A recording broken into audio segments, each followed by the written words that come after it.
wewe kama ni mwanamke ambaye ule wakati wa kuvumbulana unamwaga maji, una squat, hebu njoo, sogea karibu, tafuta mahali ukae, kwa sababu nataka uendelee ama uzidi kula hivi vyakula mtakavyokutajia, ili wakati wa kupiga show, wakati wa kuvumbulana shekhe, uzidi kutoa maji, kwa sababu hayo maji huenda yakapungua, yani kwa muda yanakwenda mpaka yakapungua, kiasi cha kwamba vile ambavyo unavumbulwa, kama ulikuwa unatoa maji yanafika mpaka kwenye dari, sawa itafika muda mwingine maji yataanza kushuka, yataanza kupungua.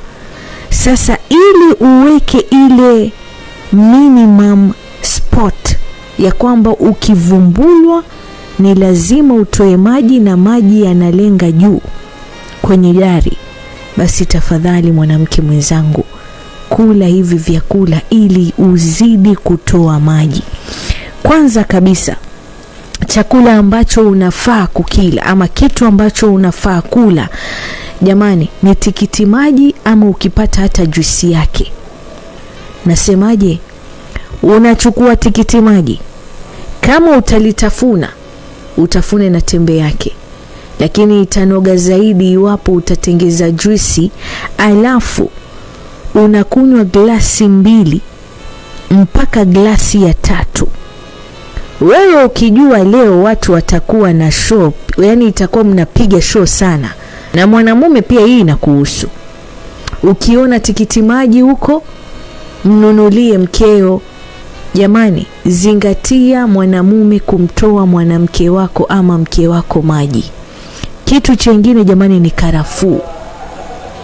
Karafuu ni kitu kidogo, lakini ina ukubwa mwingi sana, kwa sababu raha ya kutoa maji ni pale mahali panapotoa maji pawe pako na joto fulani hivi, pawe na mvuke, pawe na mnato.